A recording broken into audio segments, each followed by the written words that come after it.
Yes guys, so we're back. We're on the way to the Mecca HL, hard labour, on a new training split now to kick off the gaining phase. So I'm doing the first full body session of the week. So we'll take you through the full session and we'll take you through the split too. So I'll catch you when we're there.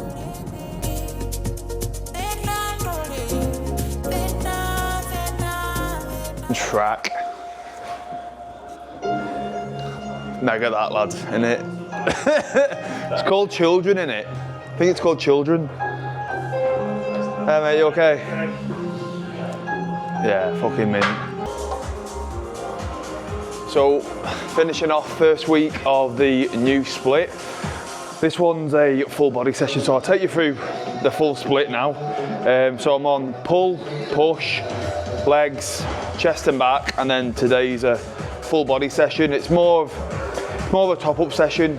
So basically what I'm looking to bring up this next year on my physique is whole posterior chain, legs.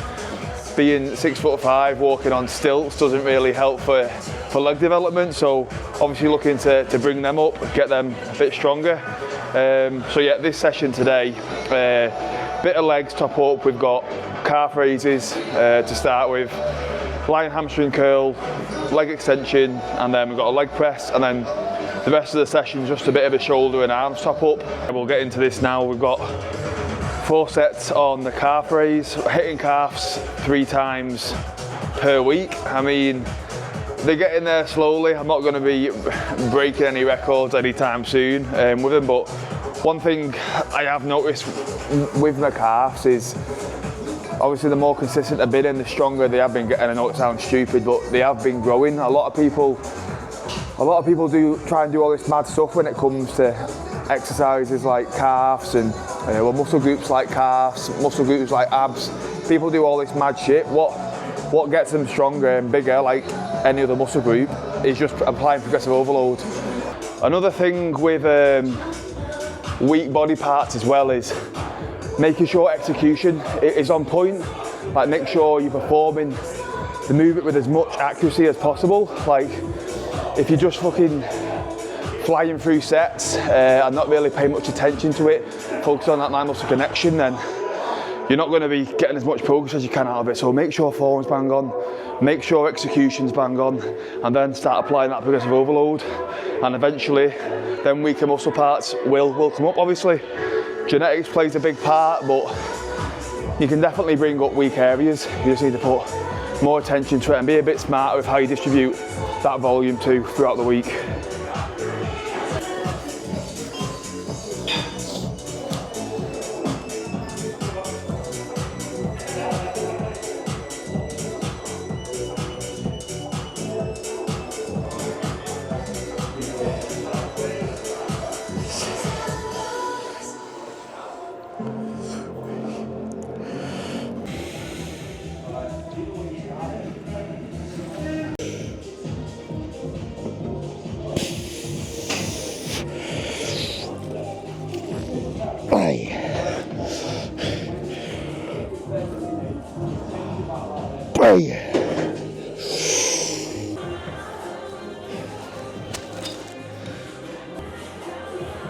What's the reason you do a heavy top set and then into a sort of lower back off set? Yeah, so there's no real or right way of training. Like, personally, what I enjoy and how I prefer to train, I prefer to keep volume minimal, but everything maximal intensity. And the benefit of doing like a top set and a back off set is basically you're doing obviously a higher weight, lower rep range, and then you reach in failure. And in the second set, obviously a bit lighter weight, able to get a bit more, say, muscle connection in that second set, with it being a lighter weight, but again, till failure. So with it naturally being a lighter weight, you're gonna be able to get more reps. But it's just basically reaching failure in two different rep ranges. And I find that better for applying progressive overload too. Like, I was finding if I'm doing like 3-4 sets or something, 3-4 straight sets, like I reach like my plateau a bit quicker further down the line, whereas if I keep volume minimal just work on that intensity for them 2 working sets, I can progress things further long term. But it's mainly for like my compound movements, where I keep the volume minimal, like me isolation type work, like arms, like you've just seen calf raises. Like I'll do more 3-4 straight sets of them, because yeah, your body's able to handle a bit more volume on them. But with the compound movements, I find that your recovery capability is smaller with them. So yeah, that's how I like to distribute things personally. That's one.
Yeah, I like to do hamstring curl and leg extensions before my main sort of heavy compound movements, like a leg press or a squat, simply because, fucking hell, nearly fell then.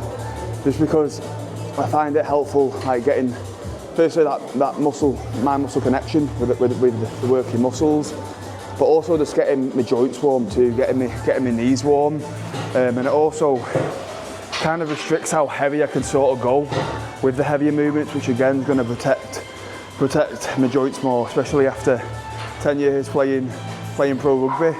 Certainly batters the old joints, so it's just about working smart, listening to your body, and you're doing what works best for you. But yeah, one more set, leg extension now, then we've got leg press, and then into the upper body part of the session.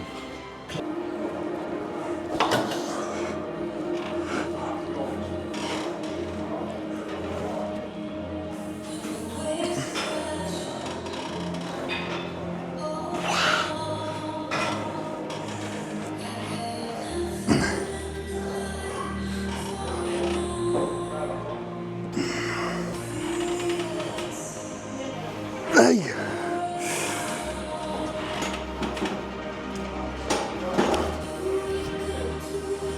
Okay, now I need to figure out now which leg press I want to do. That's the thing when you do a new split as well and you've got new exercises, finding which variation is going to best suit you. And also I always say this to my clients too, when you're starting a new split or coming from a time where you've not had as much consistency, say, with your training, it's really good to use that first week just to really familiarise yourself. Like, no ego in it, just make sure form's bang on, make sure execution's bang on, and then you can standardise them reps going forwards. And when you start applying that progressive overload with them standardised reps, that's where you're going to get true muscle growth.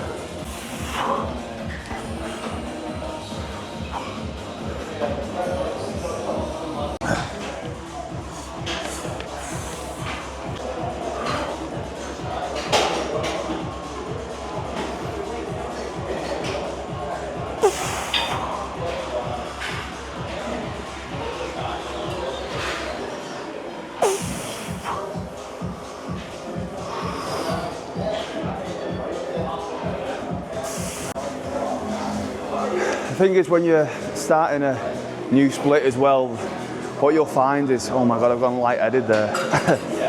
Oh, stood up too quick. Yeah, when you're starting a new program, like, it takes a bit of faffing about, so the initial sessions are going to take a bit longer, but don't rush through it. Spend your time like getting the seat adjusted, finding out what your baseline numbers are, making sure that form is bang on. Then next time you do it, like, you're going to know what weight you're working towards. You're not going to be faffing about as much, and the sessions after that will be a bit quicker and more intense.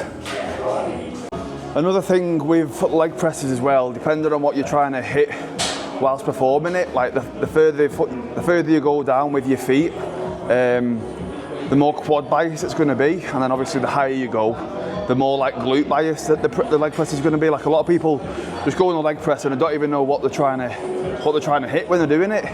Like that foot positioning is key, and getting as much range of motion as possible. What I like to do, where I've decided to put my feet in terms of that depth on the way down, is I'll literally do it where I'll get my feet as low as I can go, and then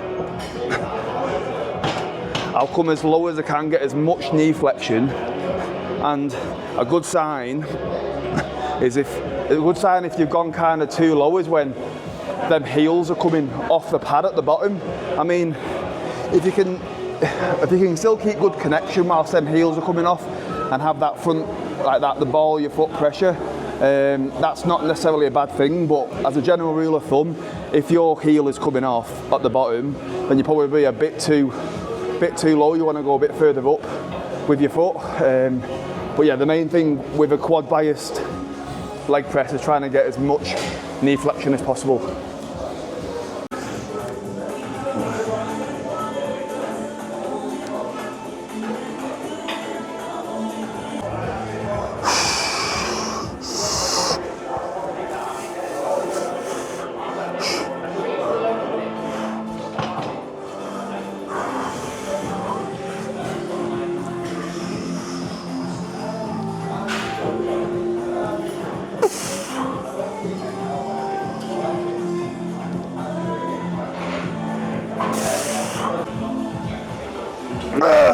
Come on.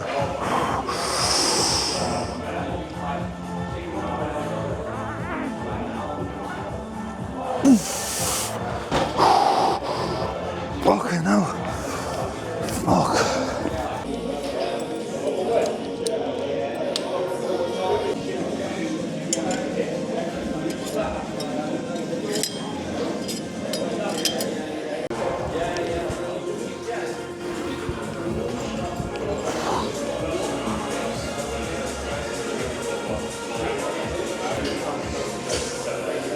So first upper body exercise of the session, probably actually my favourite side raise variation at the minute anyway. I just like it because you can brace against the bench, you've got like a nice stable base, you can't really use any momentum with it, you can just really focus obviously on that side delt. And it's the same sort of cues as a normal dumbbell lat raise or whatever. I'm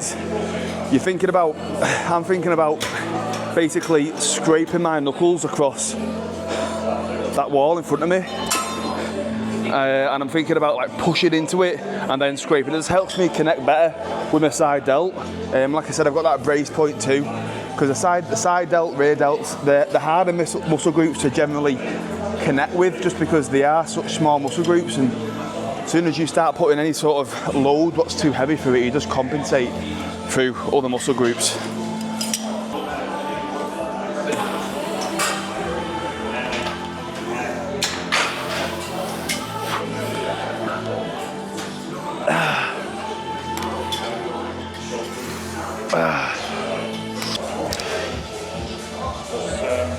What would you say the benefit of using the cuffs instead of the D handles? Yeah, I think they're much better, especially for exercise like side raises and stuff like that, because you don't have to worry about your grip. I mean, just gives you a better opportunity to think of the actual working muscle groups. Like, you're not having to like keep a strong wrist and focus on your grip. You can literally just, your arms and your wrists in the slot basically, and all you're focusing on then is the working muscle group. Now, there is a bit of evidence to suggest like keeping that strong grip still, like clenching your fists, or like even just holding on to a pair of D handles while you do it.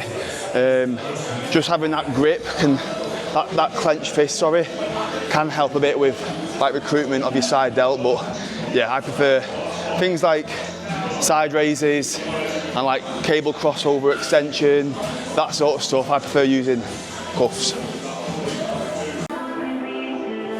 7.5.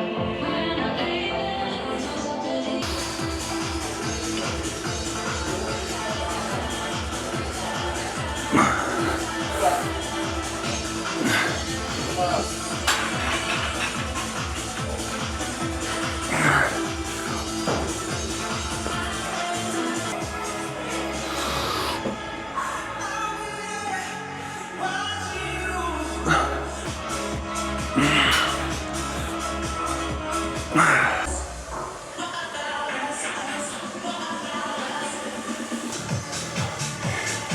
next, big man? Chip butties, that's what's next.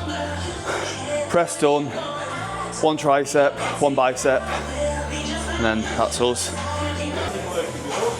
Maybe.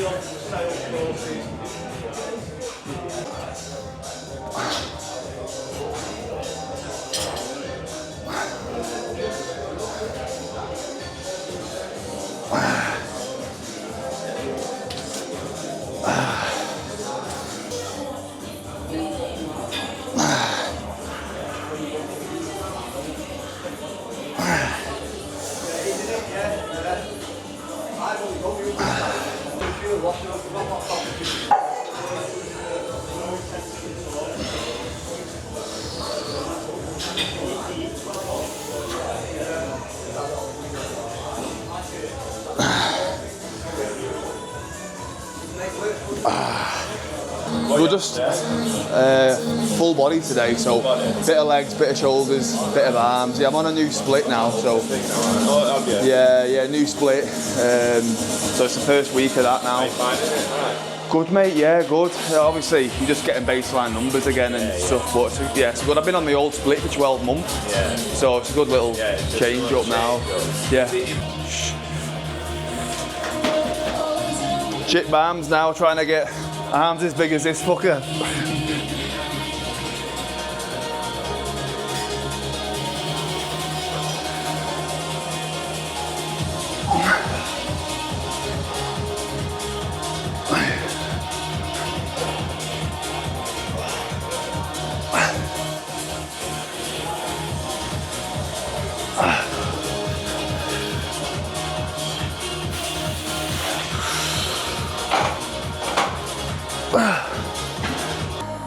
Yeah, I like doing seated incline dumbbell curls like this at the minute, bracing against these pads, just because it gives you that extra bit of stability. Everything's locked in, like there's no momentum into it. You can like push back into the pad behind you, and I just find it allows you to get even better connection and even stricter bicep curls. It takes any momentum out of it. So yeah, I'm going to look to run this up now in the new split and see what kind of weights we can be lifted on the old chip bams.